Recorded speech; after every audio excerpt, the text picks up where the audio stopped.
บายดีทุกคนและตอนนี้ก็อยู่กับซองอลิสาสาวน้อยเวียงจันทน์เนาะมื้อนี้ก็คือจะไปส่งทุเรียนเพราะว่าอลิสาเป็นแม่ค้าทุเรียนแล้วเด้อนี่หน้าฮะทำมีหมักทุเรียนที่จริงแล้วอ่ะหลายกว่านี้แต่ว่าอันนี้คือขายเหลือซ้ำนี่เนาะทุกคนนี่อันนี้ก็คือคนเฝ้าร้าน ขายดี ขายดีเฮงกันบ่โอเคนี่คือออเดอร์ของเขาจะไปส่งอยู่หลักเซาเอ็ดเด้อนี่อยู่พวกเขาขายโลละ110,000ทุกคน110,000ถึงเงินไทยเท่าไหร่วะ ออเดอร์ เงินไทยเท่าไหร่ไหม110,000 180ประมาณนี่แหละ โลละ180 บาทเนาะ 150บาทเท่าไหร่บาทเดี๋ยวไม่ใช่หารก็ได้ คูณ หาร อ๋อหาร 110,000หารให้161 บาท162 บาทเลยนี่โทรศัพท์ก็จอแตก เห็นบ่162 บาท ช่วงนี้เลทเงินอยู่ที่680น้าสาวเพิ่นมาแต่หนองอุดรเมื่อวานได้ซื้อกินอยู่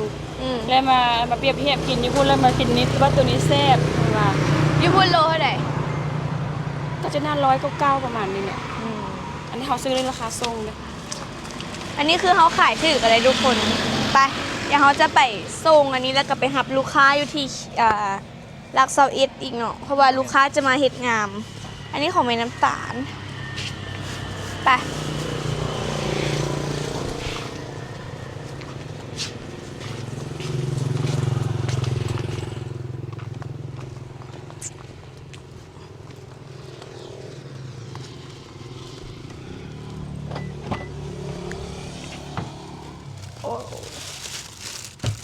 ฮ้อนแหงเว้ยทุกคนอากาศอยู่ลาวตอนนี้แบบฮ้อนแหงบัวาอยู่พุ่นอยู่ไทยอยู่บอดอื่นจะฮ้อนแบบนี้บ่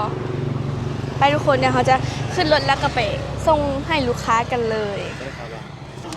เดี๋ยวมื้อหน้าสิเฮ็ดคลิปเฮียนขับรถอีกเพราะว่าเฮ็ดเฮียนขับแล้วก็หยุดเฮียนขับแล้วก็หยุดเฮียนขับแล้วก็หยุดเนาะบ่เป็นจักเทื่อเดี๋ยววันนี้สิตั้งใจขับเลยทุกคนที่เห็นใส่สุดนี้เนาะเพราะว่าอันนี้คือสุดฮานของอลิสาร้านมาสเตอร์เต่านะคะนี่ก็คือนี่จะเป็นสุดแบบเสื้อ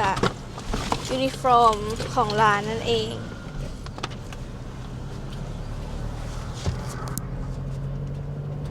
นี่ก็คือหลังหากะแล้วสับเสร็จจากหับลูกค้าเนาะแล้วก็จะไปหับลูกค้าที่มาจากต่างแขวงอีกก็คือบริคำไซเพื่อนจะมาเฮ็ดงามนำเฮาอยู่เวียงนี่เนาะตั้งใจมา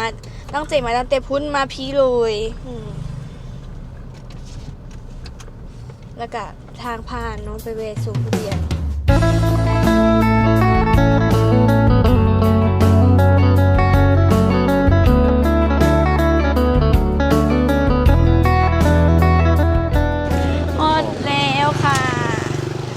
มาส่งทีฮานกระแลมอยู่นี่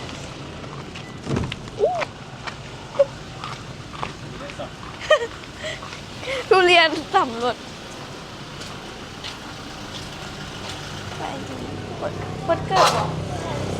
ไปดีไหมลูกไปดี เอาไว้ใส่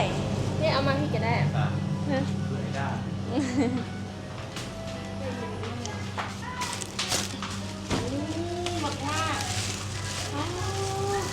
แล้วฝากสิโอนให้แม่โดยใจเด้อเนาะใจเด้อ แต่เพลงโดยขับใจห้านงามเนาะลูกค้าหลายบ่นี่แถวนี้ ธรรมดาวันไหนเนาะ บ๊ายบาย บ๊ายบายเลยปะบ๊ายบา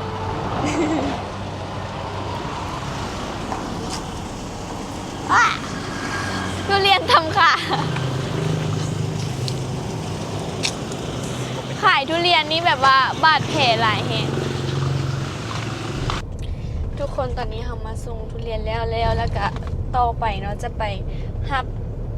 ลูกค้านะสาวลูกค้าก็เป็นแบบคนอยู่บ้านนะทุกคนบ้านแม่อลิสานั่นเองก็คือมาแต่ปากกระดิ่งโพนเจริญเลยก็เพิ่นขี่รถเมล์มาแล้วก็มาลงอยู่หลักเสาเอ็ดนะทุกคน เดี๋ยวเขาสิโทรหาเอื้อยเพิ่นก่อนว่าเราอยู่แถวใด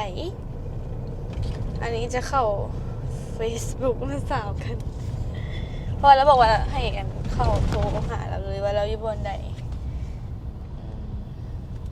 ทางนี้ขุมทุกคนขุมหลายขุมบ่ได้หลายขุมลึกแบบมันมีบอลที่ว่ายังขุมอันนี้เหลืองเฮงตัวนี้ที่จริงแล้วมันมาได้อีกทางหนึ่งก็คือทางบอลรถไฟบอลอันหลัก16เนาะทุกคนไอ้ตอนนี้กำลังโทรหาเราอยู่วันนี้เขาฮัลโหลโดยอยู่แถวใด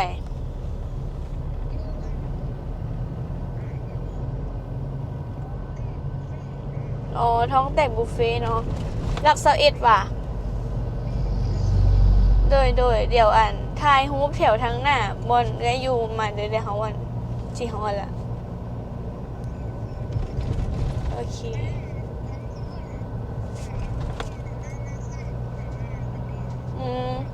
อยู่เบื้องซ้ายอันบอกคันพวกเขามาเตนอันนี้นะ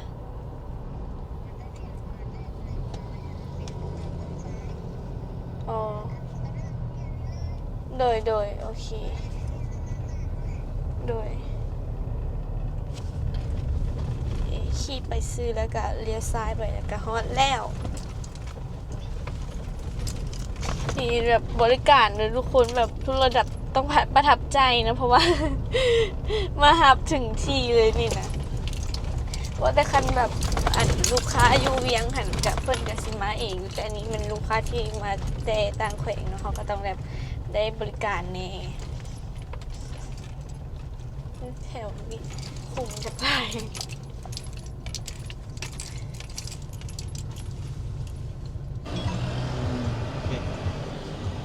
พอแล้วเด้อสบายดีโดยขึ้นทั้งหลังเลย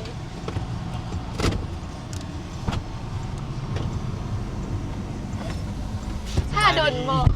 ถ้าโดนบอกประมาณครึ่งชั่วโมงตั้งใจมาเฮ็ดงามนำสเตาเลยตั้งใจมาจากมือสิมาจากมานอนคืนนึงบ่ได้เฮ็ดสัญญกรรมอย่างตีไปเบิ่งตัวจริงก่อนมาได้มาแล้วก็เฮ็ดบ่เลยเนาะงามมาเดี๋ยวเลยรวมกันอยู่ให้หมอให้อย่างมาเบิ่งให้โอเคเดี๋ยวไปฮอด5นะทุกคนเขาจะอัปเดตให้เบิ่งอีกวันหนึ่งนะว่าตอนนี้เฮานะ